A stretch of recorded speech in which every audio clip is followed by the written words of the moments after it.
कर्म अच्छा हो या बुरा लौट कर आता जरूर है। एक समय महात्मा जगन्नाथ दास जी ने पुरी की यात्रा की।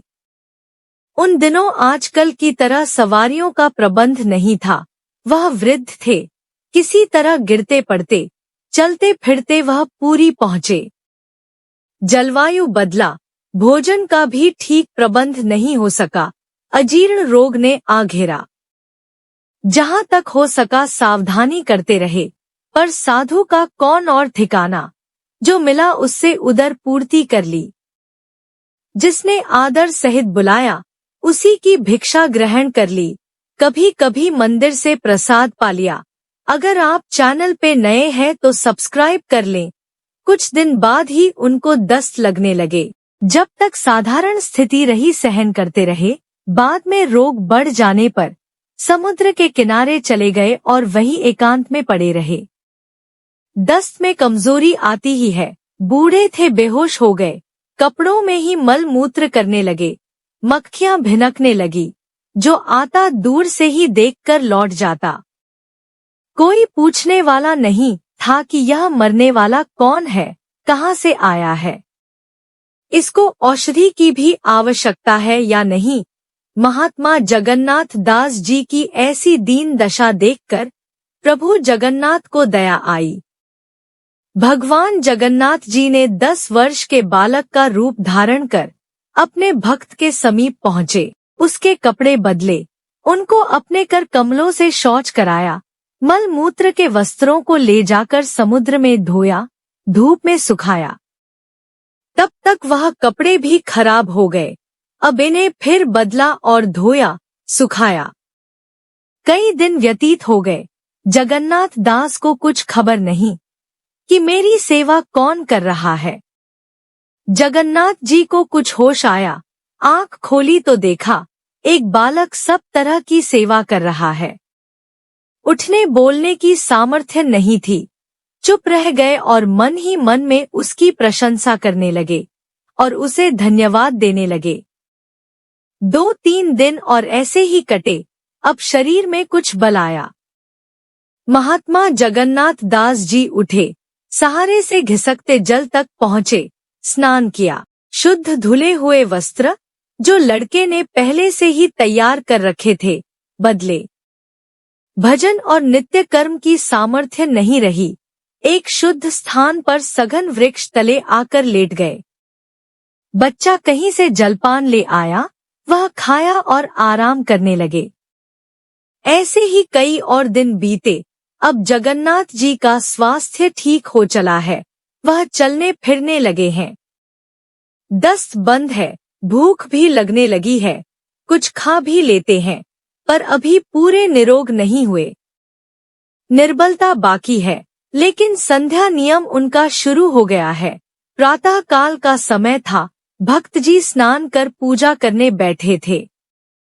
ध्यान में डूब गए, मस्ती छा गई, तन बदन भूल गए, सुध बुध जाती रही। उस दशा में बालक के शरीर में उनको भगवान के सुंदर रूप के दर्शन हुए। महात्मा जगन्नाथ दास जी घबरा गए, आंख खोल दी, रोने लगे और जल्दी से उठकर अपने सेवक बालक के चरणों में लौट गए। जगन्नाथ दास जी क्षमा याचना करने लगे, तरह तरह की विनती करने लगे। प्रभु, इस अधम के लिए आपने इतना कष्ट उठाया, माता की तरह मल मूत्र साफ किए। इस पापी को मर जाने देते, इस अपराधी को दुख झेलने देते। यह दुष्ट इसी योग्य था कि इसे दंड मिलता। आपने क्यों इतनी दया की, क्यों इसकी खबर ली? अब इसका प्रायश्चित मैं कैसे करूं? इसका बदला मैं कैसे चुकाऊं? किन शब्दों में आपकी विनती करूं? मैं कर्तव्य विमूढ़ हो रहा हूँ, क्या करूं? कुछ समझ में नहीं आ रहा। हे जगतपति क्षमा करो, का मुख ले विनती करूं, लाज आवत है मोही। तुम देखत अवगुण किए, कैसे भाऊ तो ही। अर्थात हे हरि, आप सर्वशक्तिमान है, सर्व सामर्थ्यवान है, सर्वोपरि है। आप चाहते तो दूर रहते हुए ही इस व्यथा को दूर कर सकते थे। आप वैकुंठ में बैठे हुए ही एक दृष्टि से इस विपदा को काट सकते थे। यहाँ क्यों पधारे? क्यों इस दास के लिए इतनी चिंता की? प्रभु बोले, हम भक्तन के भक्त हमारे प्यारे जगन्नाथ, मुझसे भक्तों के दुख नहीं देखे जाते, मुझसे उनकी विपत्तियां नहीं सही जाती। मैं भक्तों को सुख देने के लिए सर्वदा तैयार रहता हूँ। मैं उनके लिए सब कुछ कर सकता हूँ। इसमें मुझको आनंद आता है। ऐसा करते हुए मुझे खुशी होती है। मैं भक्तों से दूर किसी और स्थान पर नहीं रहता। मैं सदा उनके समीप ही रहता हूँ। उनके स्थान में ही चक्कर लगाया करता हूँ। तेरा कष्ट मुझसे सहन नहीं हो सका, इसलिए मैंने प्रकट होकर तुझे आराम पहुँचाने की कोशिश की। इसमें कोई बड़ा काम मैंने नहीं किया, केवल अपने कर्तव्य का पालन किया है। भगवान ने आगे कहा, प्रेम सब कुछ करा लेता है। तू मुझे प्यारा है, इसलिए मैंने ऐसा किया है। इसके लिए तू किसी प्रकार की चिंता मत कर, हृदय में शोभित मत हो। हाँ, एक बात जो तूने कही कि वहाँ बैठे हुए ही इस रोग को दूर कर सकते थे, सो हे भक्त, यह मेरे अधिकार से बाहर की बात है। प्रारब्ध का भोग अवश्य भोगना पड़ता है। कर्म बिना भोगे नहीं कटता। यह प्रकृति का नियम है। मैं इसमें कुछ नहीं कर सकता। प्राणी जो कुछ सुख दुख उठाता है, कर्मानुसार ही उसे मिलता है। जगत में कर्म ही प्रधान है। हाँ, जो भजन करने वाले हैं, जो निरंतर सच्चे हृदय से मेरी भक्ति में मग्न रहने वाले हैं, उनके कष्टों को मैं कुछ हल्का और सुलभ कर देता हूँ। कठिन विपत्ति के समय अपने सेवकों की मैं सहायता कर देता हूँ। यही मेरी दया है। कर्मों को बिना भोगे आत्मा शुद्ध नहीं होती। संस्कार आत्मा के ऊपर लिपटे रहते हैं और पर्दा बन के प्राणी को मुझसे दूर किए रहते हैं। कर्मों को भोगने से यह आवरण हट जाते हैं और मैं उन्हें समीप ही दिखाई देने लगता हूँ। फिर ऐसा निर्मल चित्त वाले भक्त में और मुझ में भेद नहीं रहता। वह मेरे हो जाते हैं और मैं उनका हो जाता हूँ।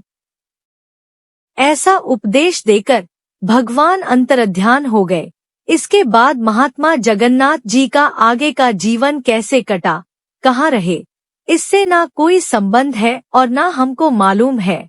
पर यह कथा 3 बातों का सबक हमें दे रही है। पहली बात, कर्म के भोग को परमात्मा भी नहीं टाल सकता। वह भोग कर ही कट सकता है। उसका भोगना अपने लिए ही लाभदायक होता है। बिना भोगे ना तो आवरण हटते हैं, ना संस्कार क्षय होते हैं और ना हृदय व निर्मल बनता है। कठोर हृदय भजन के योग्य नहीं होता। नरम हृदय आदमी ही इस दौलत का हकदार होता है। अब दूसरी बात सुनो। मूर्ख और दुष्ट प्रकृति के मनुष्य विपत्ति के समय ईश्वर को कोसते हैं, उन्हें गालियां देते हैं, पर यह नहीं सोचते कि यह उन्हीं के किए हुए कर्मों का फल उन्हें मिल रहा है। इसमें ईश्वर का क्या अपराध हुआ कि उनके सिर दोष मढ़ते हो। ईश्वर तो तुम्हें सुख में रखना चाहता था, परंतु तुमने अपने आप अपने लिए कुआं खोदा और उसमें गिर पड़े। इसमें दूसरे को दोष क्यों देते हो? अपनी मूर्खता पर पछताओ, आगे उसे दूर करने का प्रयत्न करो। सदाचारी जीवन बनाओ, सत्कर्म बनो, निषेध कर्मों को त्याग दो, राग द्वेष को दूर हटाकर सबके साथ प्रेम का बर्ताव करो। फिर देखो तुम सुखी रहते हो या नहीं। अब तीसरी बात, ऐसी बातें कई तार्किक कहने लगते हैं कि जब कर्म का फल हमें भोगना ही है तो भजन से क्या लाभ, क्यों भजन और पूजा में समय नष्ट करें, वृथा क्यों परिश्रम उठाएं। ईश्वर हमें क्या दे देगा, हम जैसा करेंगे वैसा भोगेंगे। इसका समाधान भी इस कथा में हुआ है। वह यह है कि भोग तो आएगा और वह भोगने से ही कटेगा।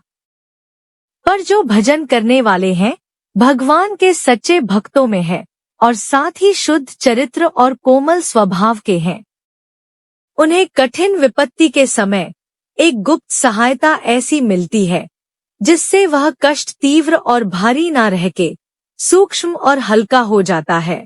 उस मनुष्य के अंदर एक ऐसी शक्ति का संचालन रहता है कि जो उसे शांत और प्रसन्न रखती है। इस आनंद में कठिनाई आती है और चली जाती है, उसे कोई विशेष अनुभव भी नहीं होने पाता। बस इतना ही भजन का प्रताप है, और भजन करने वाले और साधारण लोगों में यही भेद है। जगन्नाथ भगवान की जय। वीडियो अच्छी लगी हो तो प्लीज लाइक एंड शेयर, और अगर आप चैनल पे नए हैं तो सब्सक्राइब जरूर कर लें। धन्यवाद।